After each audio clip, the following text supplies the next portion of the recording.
All right, Alexis, good to see you. Hey, you too, Drew. And we have a great guest today, the champion.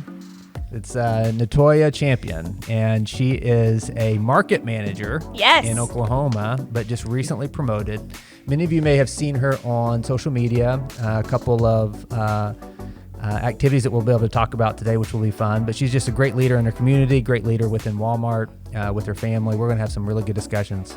Yeah. No, I'm so excited. Yeah, it's going to be good. Yeah. It's going to be good. You know, I feel like anytime I open up Workplace or LinkedIn or something, I always see something about you.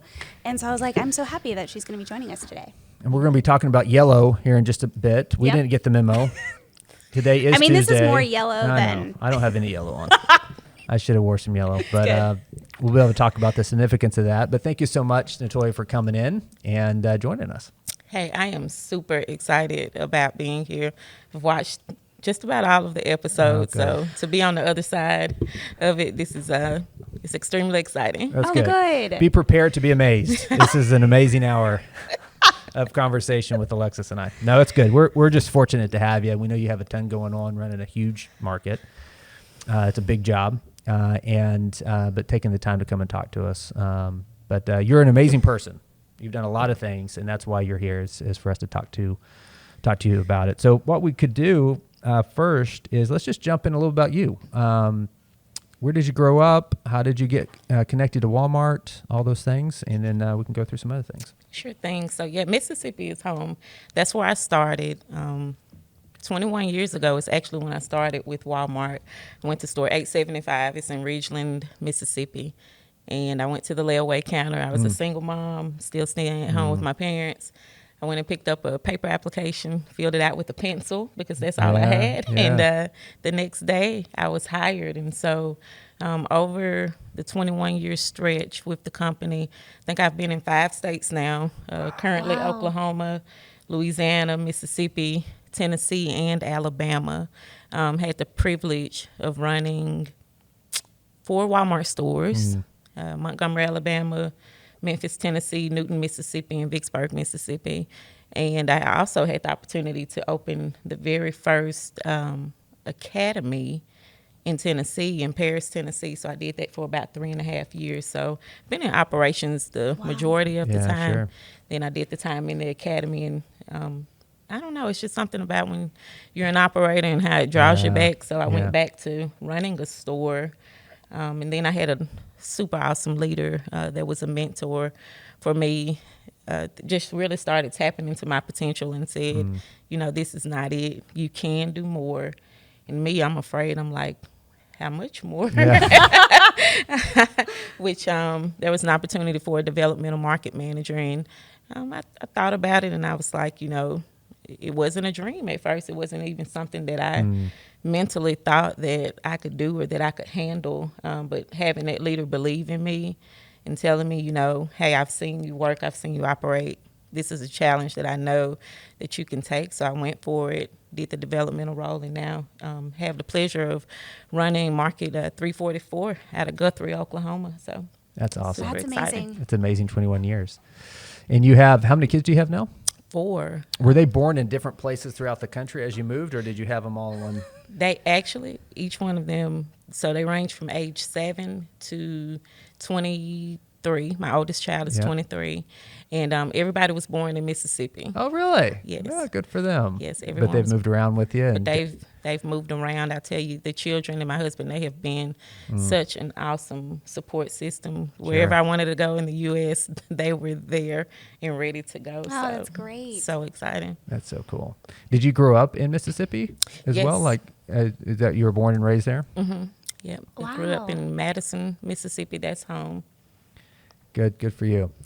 You've done a lot of different things at Walmart, but also outside of Walmart, and have created community, which we'll talk about, and have done some other things as well. But where does that drive come from? So clearly you're a driven person. You want to do more. You want to make an impact in other people's lives. Like, where does that come from? You know, my name says a lot, but that is my married name, Champion. And I find myself, you know, especially trying to be a champion for our associates. The things that I'm doing now, the things that I'm doing today, they're not things that I really ever thought that I could do. Yeah. But when I had so many leaders throughout my past, even when I took my very first store, I remember sitting down. I was a co-manager. I was at a football game with my 2 older children, and my store manager, he texted me. He said, there's a store opening, store 1069 in Newton, Mississippi. If you're up for the challenge, I think you can run that store. And me, I'm thinking, wow, I've only been doing this co-manager thing like a year and a half. Can I really do this? But the drive came from people believing in me and telling me. So what you'll see when you open up that LinkedIn and you'll open up Workplace or Facebook, and you'll see me with associates and telling stories about associates, it's because I want to do the same thing. Is have those associates to know that, hey, there's somebody in me that believes in you. And I think sometimes that piece right there gets people to believing in themselves. That's what it did for me. So. Yeah.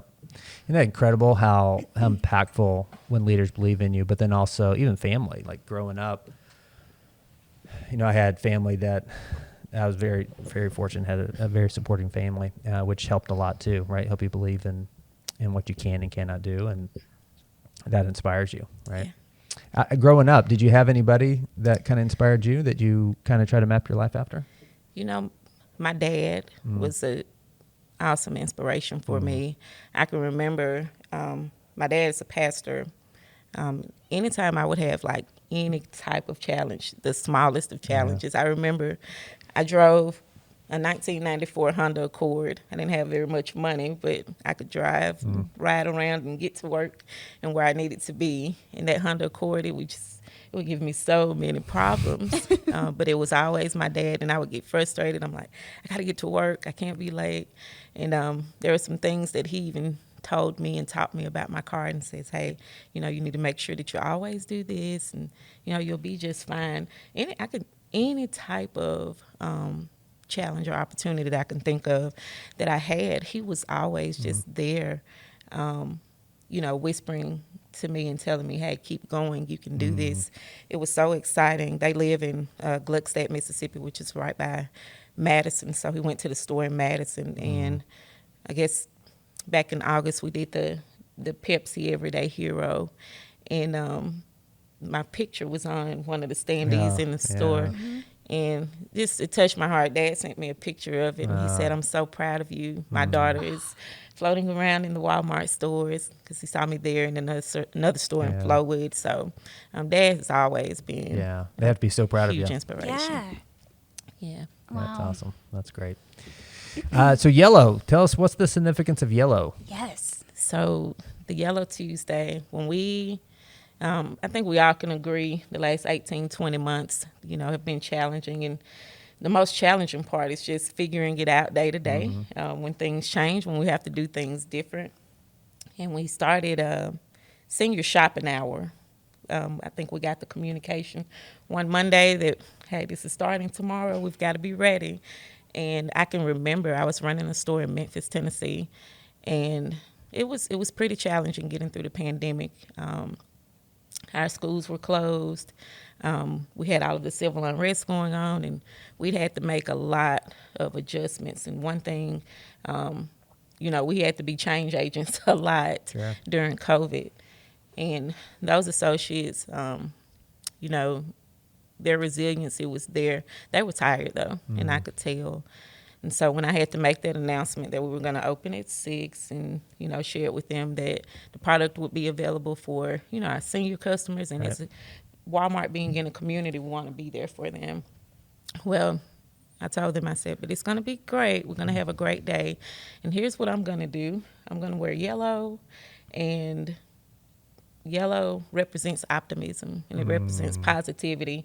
And we're going to just have great vibes when we come into the store. And so I said, hey, join in with me. We'll take a couple of pictures with each other, and we're going to share with Memphis that, hey, if you need these essential items, you can get them right here at our store. So they joined in with me, and I shared it on like all of my social networks that, we came together. It was unity. Everybody was a part of something together. And so from there, like I said, I've been in like 5 states working. So it just it went all the way throughout. So now I get to see all of the posts every Tuesday. I actually wake up on Tuesday mornings and I look forward to them. And they look forward to getting up and going to work and just being just a big ray of sunshine for our customers, as they're coming through the doors. So That's great. I love that. So you've kind of created a little bit of a movement Yeah. on being positive on Tuesdays, Yeah. which is great, and wearing the color yellow. We see you all over the place, magazines. We see you in standees in the store. Yep. So you've made quite a impact by that movement. It's amazing how something small like that Yeah. can really grow into to a small movement, which is fantastic. Yeah. How did you build that momentum? It started something so small, and now you see all these people that maybe you don't even know that are partaking in it and continuing in that movement. Well, one way is I stay consistent with it. Everyone knows I'm a avid, gym rat. So I go to the gym. I don't always get a lot of things done when I go, but I do go. And even in the gym, I would wear, like a yellow T-shirt in there, and I'll just post it out there because we know social media is just a huge way. Sure, you have to get your message out. Get your message out to connect with people, and people would see it, and so they do it. And then there's nothing like, camaraderie between, stores and different states and stuff. And one store would say, I have more people participate this week than the next. But the one thing was to stay consistent. Because I'll be honest, some Tuesdays I'd wake up and I'm exhausted. Weekends are tough. Yes. Mondays are long after meetings and calls. But you know what? I looked at it for the greater good, That's right. associates. So that's the biggest way. I just stayed consistent with it. So there's a little section in my closet, and it's all things yellow. So I just grab one and go. That's so wonderful. I feel like that would put a smile on my face just to open it up and have all this yellow. Yep. That's great. I think consistency is a hard thing to always practice. It's even speaking from a gym experience, you might not always want to do it. The motivation kind of dies out, but when you stick to things, you see those results. And I think we've all seen a lot of those results from being positive. Absolutely. Yeah. That's awesome. Wow. So you like to spend time in the gym? You do it in the mornings, or when do you get to the gym? Yeah, so I've been doing it in the mornings. I actually picked up something new. I'm like, I need fast results. I want someone to be tough on me. So I joined the CrossFit gym. Oh boy, CrossFit. Oh! Yeah. How's that going? Alexis is the expert in CrossFit. I am not. She talks about it all the time, so I assume she's an expert. I don't know. But it's going well, and I think that any type of physical activity, working out, it doesn't even have to be CrossFit. It's something that mentally prepares me for the workday. So I do go in the mornings. I get up at about 4:15 so that I can get a little bit of coffee and stuff. And I started at 5:30, actually with a personal CrossFit coach. Nice. And I do it for an hour. My very first day it was really fun. I was sweating and I was going really hard, and she was like, "You're doing great. You're doing great." And then she says, "Are you ready for the workout of the day?" I was like, "That wasn't it." That was just a warm up. That was the warm up, and I'm like, "That was not the okay." I hear the first week or two of CrossFit is just brutal. Yeah, you're just sore all the time. How many days a week do you go? So I've been going 4 days a week. Okay. Wow, good for So you. it's only been 3 weeks for me, but definitely from a mental aspect, because I told myself when I took this new role as a market manager, you've got to do 3 things for yourself. So you make sure There you go. mentally you're okay. Yeah. You disconnect, and so the CrossFit was one because I needed the accountability. So I make sure that I do that. The other was that I have a membership at Massage Envy. But I wasn't going. Right. And that's one thing I talked about with my Lean In group. I'm going to start using that. Yes. I'm paying for it, so I'm going to book the sessions. That's right. And I'm going to use it. And then the third thing was that I would make sure to include my family more in things that I'm doing, because for 20 months we've been very, very essential. Yeah. We've been focused in on on the job aspect and stuff. So I want to make sure to just include some time with my children and their favorite things that they want to do, which is really easy. I love it. What are some of their favorite things? Pulling up the Walmart app and just ordering stuff. There so you go. that's easy. That's fantastic. Yeah, that is very easy. They like to do that, so that's fun. Christian, he likes Pokemon cards. That's the 7-year-old. So I don't know the characters. I'm gonna learn them though, so that we can have a conversation sure. about them. And Absolutely. I'm not just looking at the cards. Absolutely. Charmander was my favorite. Yes, So- I don't know. Who that What about you, Drew? You big into Pokemon? Oh yeah. Oh, yeah. Yeah. All right, what's your favorite? I don't know. Let's keep going. Okay. So yeah, so I want to learn those because he's always asking for those cards, and I know before we moved they used to trade them in the classroom at this new school. So bring Pokemon cards to school. So I guess now I have him and Lexi trade with each other or something. But I'm gonna get more into the things that they love and that they like to do. So We had a guy on last week talking about health in general, and we talked about mental health, physical health, emotional, that kind of stuff, nutrition, and just how much that's tied to your everyday life, whether that's tied to your performance at work, your performance as a mom or a dad, as a husband or a wife, that it's all interconnected. And sometimes you don't want to spend that time, right? You don't want to spend the time, or you feel guilty spending the time to work on those things. But in reality, everybody in your ecosystem benefits, right? Yes. By taking care of yourself. So that's good. I'm glad you're prioritizing the time. That's really important. Yeah. absolutely. I like that. 3 things. Yeah. I need to do that. Yeah. 3 things. I think I have one thing right now. What's Yeah. that? I make earrings.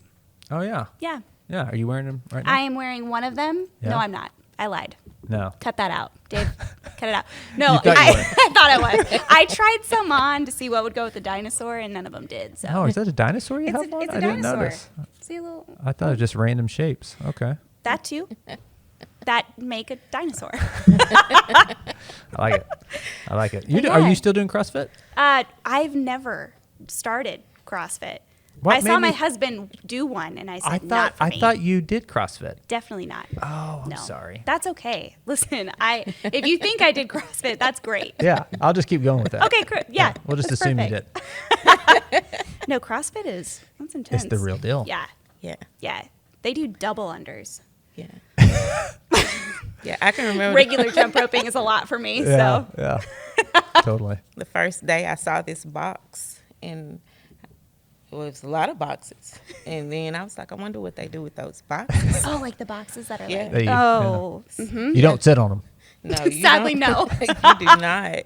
So the group, there's a class that they teach that's the regular CrossFit, because I actually just ended up paying for a personal Okay. coach to do it with me because I didn't want to slow them down.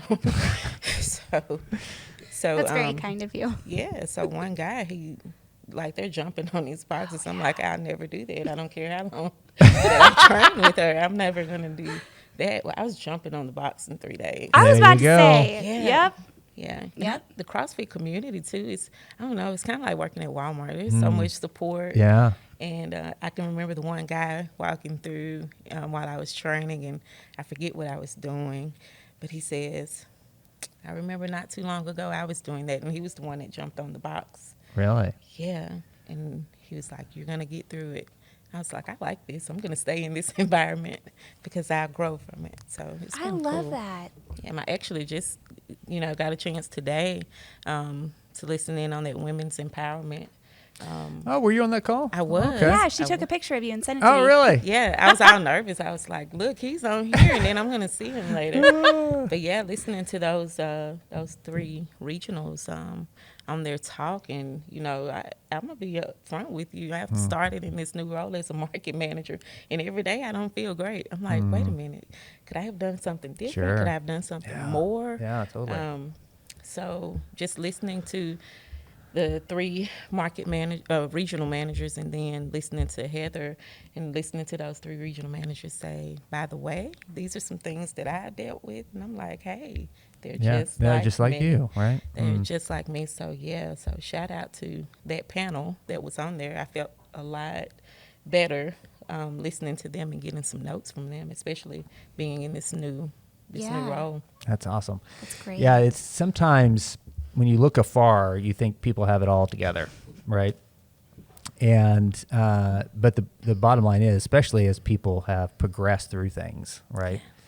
Everybody experiences very similar things, and it's good to hear that sometimes, because it kind of gives you a little bit of grace for yourself to say, all right, this is not unusual. I'm having a bad day, which we all have bad days. It's not unusual. Yeah. And it helps hearing, doesn't it? That other people go through it as well. Last week when we were talking to Aaron, he was like, think about all of the good things that you do. Yeah, that's right. All of your strengths. Yeah. You didn't get, what he said was, you didn't get hired for things you can't do. Yeah. You got hired for things you can do. Right. Focus on those. Yeah. Which I love that. Yes. So true. Yep. It's never like you're going to get hired and like, we're hiring you because you can't do this very That's well. right. Yeah. You're the worst. Like you at were this. given the job as a market manager because of the things that you did well as a store manager, right? Yeah. That's I like awesome. that. Yeah. We did too. That's why we remembered it. I got to keep telling myself that every day. I was man. hired because Yes. yeah, Yeah, I need to write that down. Maybe we could write that on, on this. these Yeah, plexiglasses. when we come back next week. An inscription man. on it right there. You know, so Natoya was actually the first person to reach out to me, which Oh, I really? think is really cool. Yeah. We were on LinkedIn. Yeah. Perfect. And it was fantastic. She had sent a message, and I had already been seeing all your face everywhere and thinking, she could be a really good guest star. Yeah. And we just started talking and then ended up connecting, and it was unrelated to the podcast. And I have to say, Natoya, you do something very well when you reach out to people. You don't have any guards up. You just walk in and you say, hey, I'd like to connect with you. And I think that's great. How do you help other people help network or meet people or kind of get out of that box of, this is going to be a very awkward conversation, but hello, Ben, you don't know me. Right. Let's talk about this. How do you do Yeah. that? So, that came up on the Women's Empowerment Conference today about, just speaking to, I think Jessica talked about it, just speaking to people that are operators. Sometimes you got to get a little bit outside of the box and see what's different that's happening out there. We have so many different spaces within Walmart. One that you probably always see me with is like the supply chain. Because if I see a truck driver, I'm going to talk to a truck driver and just see how it's going. I'm married to a truck driver, and so I know that's many hours and many miles just being alone and nobody's there. People need to feel valued. Yeah. That's what brings us to work every day. I don't care how high of a role you are, That's right. or how low of a role. Everyone wants to feel valued. I didn't have the best one, but my regional sent me a note because I had a great P&L, and that made me feel valued because he took the time to just send that quick note. And so sometimes I just will reach out and I'll talk to people. I did a lot of that even in my developmental role, because I was like, I'm going into doing something I've never done before. So I used to see different market managers that would be engaged with their store managers, or, I'd see them on social media. And I reached out. I was like, hey, do you have 30 minutes? So I have a book and I asked all of them the same questions. Yeah. Like, how did you balance your time? What questions you ask? That's Yeah. fascinating. What questions do you ask? So one, I asked them, how did you determine your tours? How much time do you spend in your stores? What drives you to a store? How do you focus on talent development? And that was one that was really important for me was, what do you do to grow the next leaders? And so I have an entire, and it's in my backpack, it goes everywhere with me, but I have an entire dialogue from probably about 10 or so different market managers that have told me the things that have helped them to be successful. And what I did with those conversations, I've taken and used what I thought was valuable and beneficial for me. So it's so that was a few of the questions. Some of them I asked them, when you're away from work, how do you handle, just leaving someone in charge, or just, trusting them? Yeah. Because sometimes that's hard for leaders. I know me, I'd say I'm on PTO, but I'd end the email with, But if you need me, Yeah. reach out. Yeah. So I'm like, how do you not do that? Because I have a responsibility. I have 12 stores, which is a pretty big market. And I'm actually scheduled on PTO next week. And I'm thinking to myself, like, okay, I can do this. I can disconnect and I can take the time off. But you know how important it is to ask for help or to ask for other people's advice, right? That have been through the same thing. Yeah. That's awesome. I like that you ask the same questions and you make notes of that. Yes. Which is good. One of the good things about this podcast has been we've been able to ask a lot of questions. Yeah. That's basically what we do, and it's been a huge learning for me personally. No matter who we're talking to, whether that is a team lead in the stores or store managers or people who are outside the company that we get a chance to interview. This forum that we have has been really, I think it's been more beneficial sometimes for me than it has been for the people that watch. And that's because we're asking questions. We're asking questions and getting insights. And it's like you're gaining, it's almost like a download, right? It's like you're plugging in and you're downloading this information and you're able to then use that, as it's best. But anybody can do that. Anybody can have these conversations. And it's about scheduling the time, getting with people, and having the confidence to ask the questions. Because sometimes you can get a little bit of self-conscious and not want to ask the questions, right? Yep. Because you're like, what are they going to think about me or whatever? Or is this a dumb question or, whatever. Yeah. We experience that every Tuesday. All the time. You know what I mean, though? Yeah. No, there are many times where I get flustered and I have a hard time working through my words. So I'll just look at Drew like, this one's for you. You'll pass the puck. Right. Yeah. I'll pass the puck. Exactly. That's right. Yeah. But it's different when it's just you and you're wanting to find out, how do I develop and how do I kind of work through some of these things? And I think that's great. One of the things that has been kind of a theme, I think, for developing and networking and mentoring has been, just it's okay to not know what you don't know. And no one's going to judge you for asking what you might think is a silly or a dumb question. But, it's... How do you get through that? Still working through you that. You have to do it every Tuesday, every time we do this. I do. What are some of the things that you do? I wasn't prepared for this question. No. I have really bad anxiety, and I have really bad anxiety when it comes to public speaking, talking in front of anyone, asking questions to anybody. I should have known that before I asked you to do You this. probably should have. Maybe I should have interviewed you before we started this. Well, you did interview me Hopefully for a little I'm not bit, and I adding- freaked out. Just sweating profusely. There was a fan outside. Yeah. Sorry, go ahead. No, but I think it's good to be not in your comfort zone. And Garrett, one of our team leads that we had on here, said it really well. You never grow if you're in your comfort zone. Yeah, that's right. And so if you're always uncomfortable, it's uncomfortable, Yeah. but you're going to get to a place where, So those are things you're just reminding yourself yes. of? Yeah, constantly it's just you're uncomfortable. Yeah. Yeah. You look uncomfortable. Yeah. Yeah. And I'm like, I know. I don't think you look uncomfortable at all. Great. Perfect. It's kind of like the box jumps. Like I'm never going to be able to do that. And then 3 days later. Then you're doing it, right? do it. Days later. Yeah. And it's cool to see that growth. Yeah, for sure. That's awesome. Yeah. It's like people who do this for a living and they're getting up in front of, thousands and thousands of people. They're nervous about it, right? And every time they're having to overcome that. And I think we all do that in little ways, right? We all have these times in space where you feel that sense of anxiety and you have to kind of push past that boundary to realize something that's better. And I think everybody goes through that, right? Isn't it true? Yeah. Everybody. I did today. Yeah, there you go. I saw you pull up in the parking lot. I'm like, he's here. And now you're here. He's like, oh, he's just, No, it's still like We're all sweating.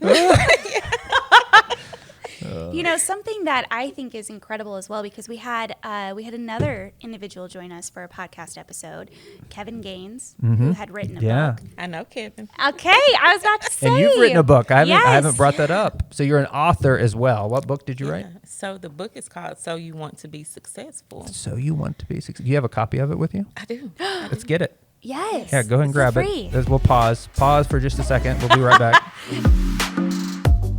Yeah. All I'm right. going to shoot this over to you. I'm going to pass the puck. Wait. I'm gonna plexiglass. Nice. The only athletic thing I've ever done. All right. So you want to be successful. I'll show it to the camera, Dave. Can you see that? That's the book. And it's called A Champion's Guide to Success in Work and Life. You want Oh. Yeah, now it's like a close-up of my face in the book. People don't want to see that. All right, so you want to be successful. Awesome. So tell me about it. What made you write a book? So when I was first promoted to developmental market manager, I received a lot of emails and direct messages, and I had so many people that asked me, can you be my mentor?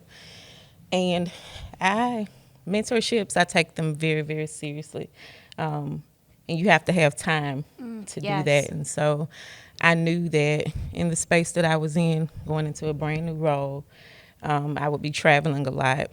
I couldn't manage more mentorships, only the lean-in circle that I currently had. So I knew the questions that they really wanted answers to. So I just decided to put it into that book. And basically it was, I think it's about 12 steps or so, or not steps, but things that I did, failures that I've had in different spaces, like around this personal accountability, holding myself accountable. And I talked about those things and how we have to take those things and apply them to ourselves to truly be successful. And probably the most memorable chapter is chapter 1, which is planning. And, we can't do much without planning. Sure. People say a lot of things and we talk about a lot of things, but me personally, I use paper planners like the books I still write. Yeah. I'm digital, I'm bought in, and I use my calendar on my phone and iPad, my Outlook calendar, but planning, you have to write that stuff down so that you know, and within the plan, what steps do you have to take. So that's basically why I wrote the book. Sure. So Wow. I can So cool. to free my time up and I can say everything in that book versus telling 100 people. Yeah. Just read my book. Great. I need to be able to say that. Just read my book.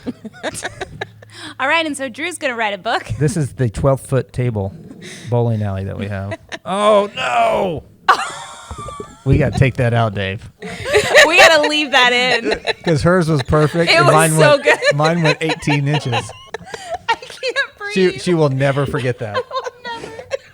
She'll bring that up every single time. Can you please make that into a GIF? I'm so sorry.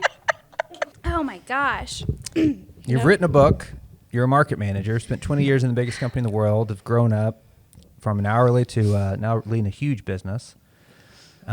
You've inspired a bunch of people. Yes. A bunch of people. Hopefully you know that. So what do you want to do? What's next for you? So what's next for me? I want to bring a few more people along. I truly feel I know some people that have it in the back of their head. I can grow more. Sure. I can do more. And just kind of maybe not afraid to, maybe a little bit afraid to take that step. So I want to bring some more people along. But career-wise, what's next for me? I want to work on bringing some value to the market that I'm currently running and really doing a great job leading these, 4,000 associates in Market 344. Yeah, that's great.